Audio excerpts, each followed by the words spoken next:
That's right, we're back, everybody. Good evening, and welcome to DEGREELESSNESS, your favorite anti-everything show on your favorite anti-everything channel. I'm your host, Shanghai Pete, the People's Champion, 21st Century Digital Boy, and your very good buddy in the mix. Lots to get to today, ladies and gents, so let's get right down to the getting deep inside. And we begin with a quick recap of the week, which was dominated, for better or worse, mostly worse, by the esteemed Game Awards. Oh man, the Game Awards, guys, so cool. Elden Ring, God of War, so shocking, almost like they're nothing but one big advertisement. That's crazy. There were a few cool announcements, though, to be fair. Hades 2, cool. Castlevania Dead Cells, also cool. FF16, Street Fighter 6, Diablo 4, all apparently coming this June. All objectively cool, I guess, though my expectations for FF16 and Diablo 4 are currently in the toilet. Here's hoping that they actually turn out to be bangers. Wouldn't that be sweet? Man, that'd be pretty fucking sweet. I'm not really fucking with the art style for the new Ken Levine game, Judas, which is a bummer because I usually like what that dude does, but we'll see. Idris Elba in Cyberpunk, it's fine, I guess. He's pretty fucking cold on his own, and CDPR did an objectively good job with Keanu, so I guess let's mark that as a positive. Moving on, we've also got a Star Wars trailer. Boring. Sorry, Star Wars, but you lost me a long time ago. And lastly, and most importantly, there was a gameplay trailer for Space Marine 2. Oh, fuck yes, boys. This is the good shit right here. This is the really, really good shit. If you haven't, do yourself a favor, grab a copy of the first Space Marine game. Great 40K game, decent third-person action game. Let's see, what else? Nothing really exciting, definitely nothing I cared about. The few games I may have cared about are being overseen by companies like EA, who are guaranteed to destroy anything even accidentally good that may come out of them, so nothing to see there. Everything else was either DLC, mobile game announcements, or stuff that everyone either already knew or saw coming a mile away, so I guess that's that. Here's my Game Awards recap. TLDR, go watch the Space Marine 2 trailer. Who cares about anything else? Up next, for our main story tonight, it's time for another game review. Sometimes people ask me why I'm so cynical about the games industry. They ask why I can't just shut up and be positive. Things aren't that bad, they say. I'm needlessly negative, they say. The answer is because the absolute state of the industry is impossible to ignore. I wish I could ignore it, but it's shoved in our faces so constantly, so relentlessly, that it becomes impossible, at least for me. It would be one thing if their tactics and exploitative mechanics, nauseating biz dev practices were at least, like slightly veiled or really obscured in any way. But the industry has become so violently rapacious, so unabashedly greedy, so confident in their ability to exploit you, so demonstrably built on human suffering and little else, that nowadays it's common practice just to literally shit in your breakfast and tell you, no, it's better that way, because, shit tastes good. And no, you actually should be really excited about shoveling it into your mouth. And tragically, nowhere is that more evident than the latest release from Fat Shark, a game I was really looking fucking forward to quite a bit. Warhammer 40k, Darktide. Now let's be positive right off the rip. I think that's sometimes a better way to go forward. So if you're a 40k fan, you're going to be practically hypnotized by this game because god damn is this some good 40k. Some of you may know I absolutely adore Warhammer 40k. I started playing the tabletop somewhere during middle school in the 90s. I've read literally hundreds of novels from the setting. I play 40k video games even if they're in a genre I don't really like. I watch hundreds of hours of expository lore videos on YouTube. I watch the live stream reveals for new models even though I don't play the tabletop anymore. I fucking love 40k. To me, it is by far the best fictional IP out there. It has sci-fi, cosmic horror, regular horror, military porn, fantasy elements, mystery, noir, detective stories, more. For me, nothing else even comes close. Think of any story or setting from any IP you like and it could easily fit into 40k. The setting is so vast. If any of you ever seen those memes from Grimdank about the guy who makes his girlfriend uncomfortable by trying to exhaustively explain Warhammer to her, that's me. I am him. So the news that finally a real 40k FPS was coming, Darktide, done by Fat Shark, the guys responsible for the fantastic Vermintide series, its spiritual predecessor, was enough to make even me susceptible to just a little bit of hopium. And boy did I get what I fucking deserved for that. Quick sidebar here for the debate perverts. Yes, I know technically there have been other 40k FPSs, Deathwing, the original Space Hulk, the more recent Necromunda Hired Gun, for example. And while some of them excelled in their own way in some areas, they all had significant flaws preventing them from being anything I would ever really recommend. Anyway, sorry, getting just a little bit ahead of myself here. Darktide is an online co-op FPS horde slayer. Think Left 4 Dead, Back 4 Blood, the Vermintide series, that type of shit. You and 3 other people pick a mission, you kill everything there until you're all dead or you finish it. Takes about 20 minutes on average, a little less if your team is good, a little more if you suck. As many other games and Fat Shark themselves have previously demonstrated, this is a gameplay loop that, when executed well, can be fucking awesome. Throw in a decent progression system, you got foundations for a great game already. What's done with that foundation, though, is where things get tricky, and the difference between a mediocre and fantastic game is determined. Doesn't sound so tough, does it? Especially with so many successful examples to learn from, one of them even done by Fat Shark. So naturally, that's of course where Darktide fumbles like snake eyes. Not because Fat Shark did their best, but regrettably just wasn't up to the task, but because, as we all know, very rarely is good game design and customer satisfaction compatible with corpo revenue goals and profit targets. And when you only have enough time and resources to do one but not the other, we all know who gets fucked. Say it with me, class, the customers. And just in case you're not following me, I'm saying this game was ruined on purpose. They fucked it up on purpose. They knew what they were doing, and they did it on purpose. They had a fun game in one hand, and a barely fun game but with lots of money in the other, and they made the obvious choice. Yes, Darktide is ultimately yet another tragic tale of unforced errors in the games industry, because there is a fucking incredible game here, but it's been intentionally ruined by manipulative and hack design.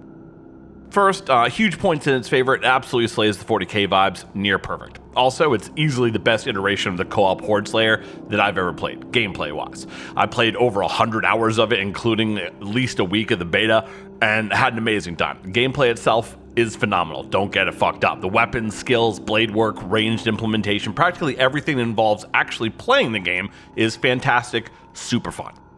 So, that should be known. The problems come in when you have to do stuff outside of that gameplay loop, stuff like progressing your character, gearing, working on achievements, and unlocking cosmetics. Not only is there still, at the time I'm making this video, no real crafting system, but far more egregious is how you acquire weapons. There are 2 ways, that's it, 2. This isn't good. At the end of a mission, you have maybe a 10% chance, I don't know what the actual number is, of getting a randomized piece of gear. Could be a ranged weapon, a melee weapon, trinket, etc.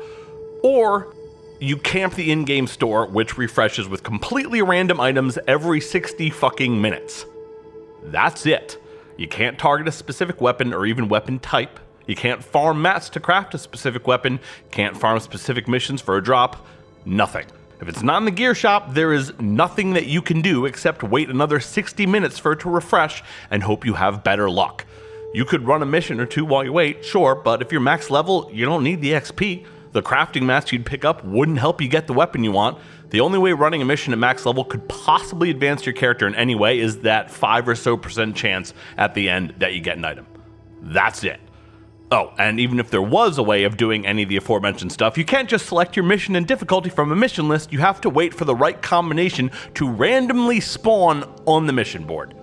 Inexcusable. Who even thinks of stuff like this? You gotta be a real sick fuck to come up with this kind of shit. Now, while I was leveling characters, this wasn't such a huge deal. It definitely sucked, but it wasn't catastrophic because I was always queuing for additional missions anyway trying to level. But once I got my 2 preferred classes to max level, there was literally nothing else for me to do except sit and wait for the in-game shop to refresh. Psst, this isn't fun! There's no design excuse for this. It is exactly what it appears to be, just another method devs use to farm engagement and daily login activity numbers.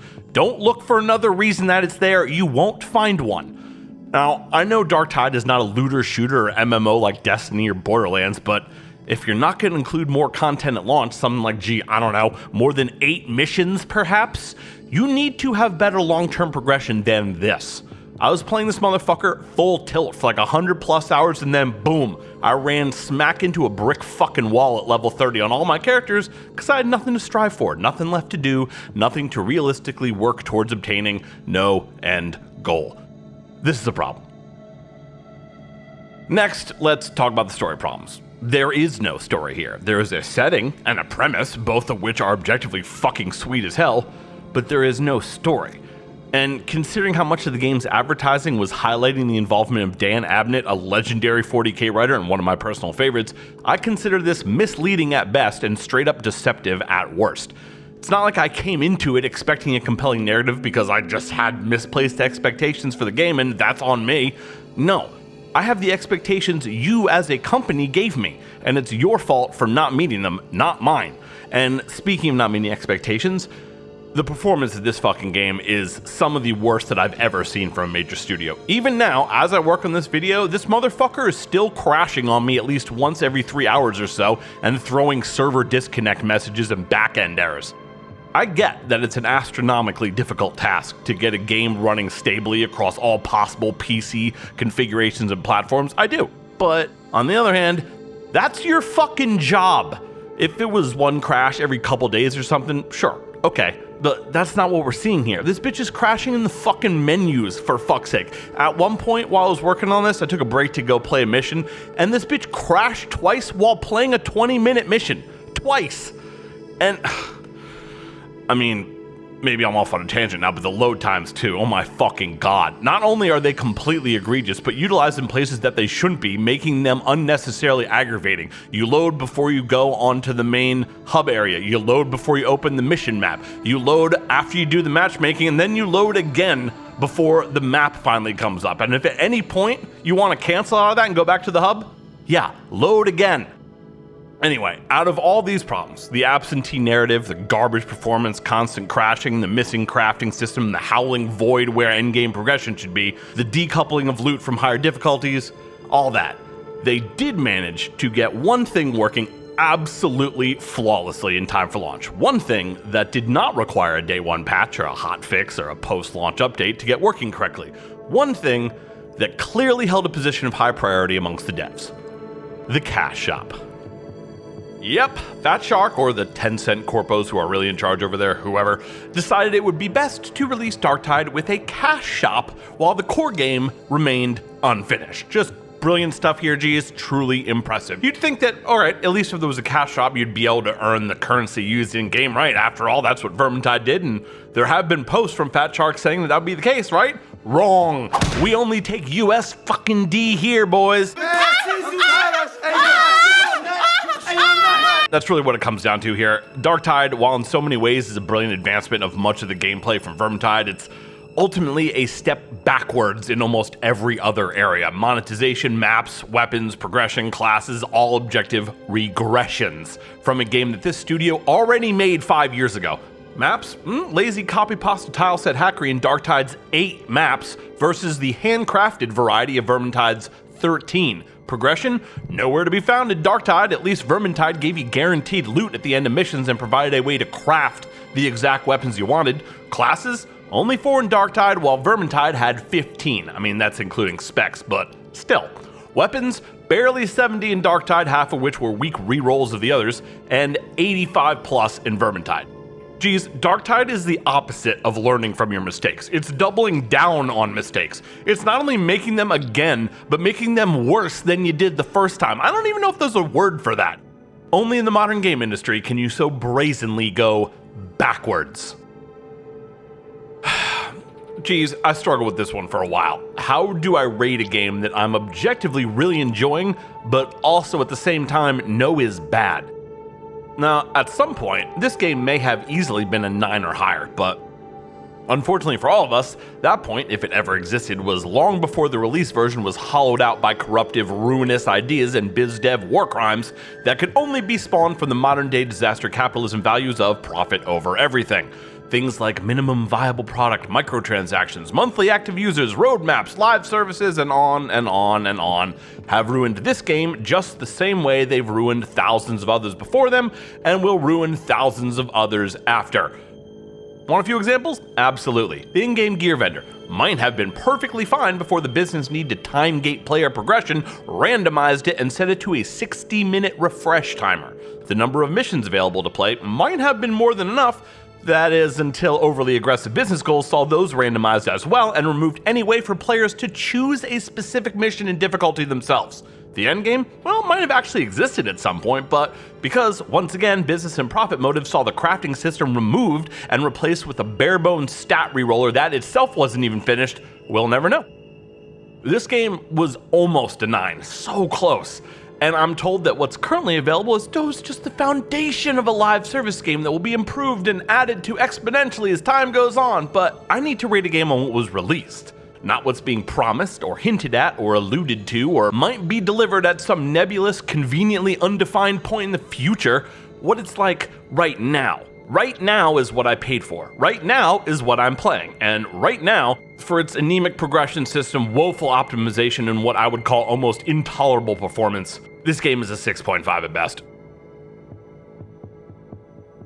Okay, that's our show. Thank you so much for watching and spending this little bit of your free time with us tonight. We love you today, and we love you all the way. Man, there's no other way to say it, geez. I'm just fucking bummed out. I was looking forward to this game so much. But at the end of the day, the bottom line is this. While Darktide is absolutely covered in amazing 40K grimdark drip and has a great engine, insanely brilliant combat design, the final product still ended up feeling like a hollow early access beta that's not even close to feature complete, a regression from previous iterations. So, no matter how much fun I had playing it, I just can't sign off on a game like that. And that's right, nothing left to do now but engage in the time-honored tradition of waiting for the next patch. Hooray. I do want to end on a positive note though, so I want to let you know that I just got an early cart dump of Crisis Core for Switch, so I'll be spending the next few days playing through that so I can provide you lovely G's with a review as soon as possible. I've never played the PSP version, and despite how I feel about the FF7 remake, I am going into it with an open mind. I hope it's awesome. That'd be really fun. We'll see. So if you want to see that review, make sure you keep it tuned right here to DEGREELESSNESS, where there's always more Corbos to come stir. Woke up, smoke up, blunt, then I pass out. Pass out, woke up, what up, smoke up, blunt, then I'm back down, back down, what, yup, woke up, smoke up, blunt, then I pass out, pass out, woke up, what up, smoke up, blunt, then